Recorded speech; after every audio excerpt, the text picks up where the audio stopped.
Hi friends, നമസ്കാരം. ഇന്ന് നമ്മൾ സംസാരിക്കാൻ പോകുന്നത് CA-TB21 എന്ന് പറയുന്ന ഒരു ആംപ്ലിഫയറിൻ്റെ കുറിച്ചിട്ടാണ്. അപ്പോൾ TB21 എന്ന് പറയുന്ന ഒരു ആമ്പ് നമ്മൾ ഇതിനു മുമ്പ് റിവ്യൂ ചെയ്തിട്ടുണ്ടായിരുന്നു.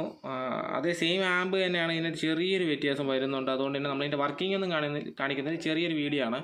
അപ്പോൾ ഈ ഒരു ആംപ്ലിഫയറിൻ്റെ പ്രത്യേകത എന്ന് വെച്ച് കഴിഞ്ഞാൽ അതിൽ നിന്നും നേരത്തെ ഉണ്ടായിരുന്ന TB21 നിന്നും വ്യത്യസ്തമായിട്ട് CA-TB21 വരുന്നതെന്ന് വെച്ച് കഴിഞ്ഞാൽ സംഭവം എല്ലാം സെയിം തന്നെയാണ്. ഇതിനകത്തൊരു പ്രത്യേകത, ഇതിനകത്ത് ഡയറക്റ്റ് നമുക്ക് പെൻ ഡ്രൈവ് കണക്ട് ചെയ്യാൻ പറ്റും എന്നുള്ളതാണ്. അതൊരു അപ്ഡേറ്റ് ആയിട്ട് വന്നതാണ്.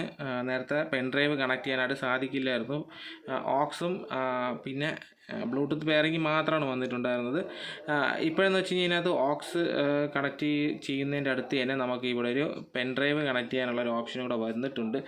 അത് കൂടാതെ ഇവിടെ മറ്റൊരു മാറ്റം വന്നിട്ടുള്ളതെന്ന് വെച്ചാൽ നേരത്തെ ഓളിയം കൺട്രോൾ പൊട്ടൻഷ്യോ മീറ്ററാണ് അവിടെ കൊടുത്തിട്ടുണ്ടായിരുന്നു എന്നുണ്ടെങ്കിൽ ഈ പ്രാവശ്യം ഇവിടെ വന്നിട്ടുള്ളത് ഒരു എൻകോഡറാണ്. എൻകോഡർ മീൻസ് ഇതിനകത്ത് നമുക്ക് വോളിയം കൂട്ടാനും കുറയ്ക്കാനും സാധിക്കുന്നതിൻ്റെ കൂടെ തന്നെ പ്രസ് ചെയ്തിട്ട് മോഡ് ഓപ്ഷനും കൂടെ കണക്ട് ചെയ്യാൻ പറ്റും. നേരത്തെ വന്നതെന്ന് ഓട്ടോമാറ്റിക്കായിട്ട് നമ്മൾ ഓക്സ് കൊടുക്കുന്ന സമയത്ത് അത് ഓട്ടോമാറ്റിക്കായിട്ട് ഓക്സിലോട്ട് മാറുന്ന ഒരു രീതിയിലോട്ടായിരുന്നു വന്നിട്ടുണ്ടായിരുന്നത്. അല്ലെങ്കിൽ പെൻ ഡ്രൈവ് നമ്മൾ ആ ഓക്സ് ഊരിയിട്ട് നമ്മൾ ബ്ലൂടൂത്തോടെ പെയർ ചെയ്ത് യൂസ് ചെയ്യുന്ന രീതിയിലാണ് വന്നിട്ടുണ്ടായിരുന്നത്. ഇവിടെ എന്ന് വെച്ച് കഴിഞ്ഞാൽ നേരെ തിരിച്ചിട്ടാണ്. ഇവിടെ ഒരു എൻകോഡർ കൊടുത്തിട്ട് ഈ സ്വിച്ച് പുഷ് ചെയ്യുന്നതിനനുസരിച്ച് നമുക്ക് പെൻ ഡ്രൈവ് ഓക്സൊക്കെ സെലക്ട് ചെയ്ത് വരുന്ന ബ്ലൂടൂത്തൊക്കെ സെലക്ട് ചെയ്ത് വരുന്ന ഒരു രീതിയിലാണ് ഇതിൻ്റെ ഒരു വ്യത്യാസം വന്നിട്ടുള്ളത്. ബാക്കിയുള്ളതെല്ലാം മറ്റേ ആമ്പ് പോലെ തന്നെയാണ്. സബിൻ്റെ സെപ്പറേറ്റ് ഫ്രീക്വൻസി കൺട്രോൾ ചെയ്യാൻ പറ്റും, വോളിയം കൺട്രോൾ ചെയ്യാൻ പറ്റും, ലെഫ്റ്റ് റൈറ്റ് ചാനലിന് ട്രിബിൾ ബാസ് കൺട്രോൾ ചെയ്യാനായിട്ട് പറ്റും. കൂടാതെ തന്നെ മെയിൻ വോളിയം സെറ്റപ്പ് ചെയ്യാൻ പറ്റും. പിന്നെ PP ഇതിനെ പുഷ് ചെയ്യാൻ പറ്റും എന്നുള്ളതാണ് PP എന്നവർ അവിടെ എഴുതിയിട്ടുള്ളത്.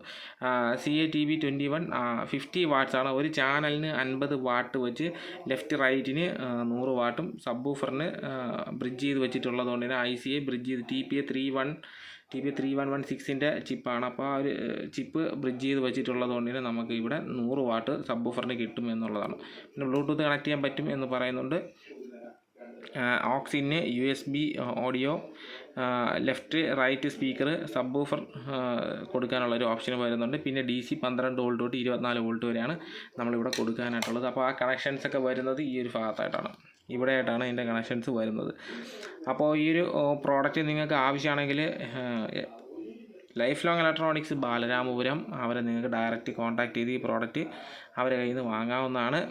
കൂടെ തന്നെ നമ്പർ ഞാൻ ഡിസ്ക്രിപ്ഷനിൽ കൊടുത്തിട്ടുണ്ടായിരിക്കും, ഫസ്റ്റ് കമൻറ്റായിട്ട് കൊടുത്തിട്ടുണ്ടായിരിക്കും. നിങ്ങൾക്ക് ഡയറക്റ്റ് അവരെ കോൺടാക്ട് ചെയ്തിട്ട് ഈ പ്രോഡക്റ്റ് വാങ്ങാവുന്നതാണ്. നോയ്സ് ഒട്ടും തന്നെ ഇല്ലാത്ത പ്രോഡക്റ്റാണ്. ആമ്പ് ഓൺ ആണോ എന്ന് പോലും നമുക്ക് അറിയാൻ പറ്റാത്ത രീതിയിൽ ഒട്ടും നോയ്സ് ഇല്ലാത്ത ഒരു ആംപ്ലിഫയറാണ്. അപ്പോൾ ഇതിൻ്റെ വീഡിയോ ഞാൻ ഇതിന് തൊട്ട് മുമ്പത്തെ വീഡിയോ ആയിട്ട് ഇട്ടിട്ടുണ്ട്. നിങ്ങൾക്ക് ഇതിൻ്റെ തൊട്ട് മുമ്പത്തെ വീഡിയോ കണ്ടു കഴിഞ്ഞാൽ ഈ ഒരു പ്രോഡക്റ്റിൻ്റെ വീഡിയോ നിങ്ങൾക്ക് കാണാനായിട്ട് പറ്റും. CA-AS21 എന്ന് പറഞ്ഞാൽ പവർഫുൾ ആയിട്ടുള്ളൊരു ക്ലാസ് D ആംപ്ലിഫയർ 2.1 ആംപ്ലിഫയറാണ്. ഇതും അതുപോലെ 2.1 ആംപ്ലിഫയർ തന്നെയാണ്. അപ്പോൾ ഇതിൻ്റെ വീഡിയോ നിങ്ങൾക്ക് ഇഷ്ടപ്പെട്ട് കാണുമെന്ന് വിചാരിക്കുന്നു. അപ്പോൾ മറ്റൊരു വീഡിയോ കാണുന്നവരെ എല്ലാ ചേട്ടന്മാർക്കും ബൈ.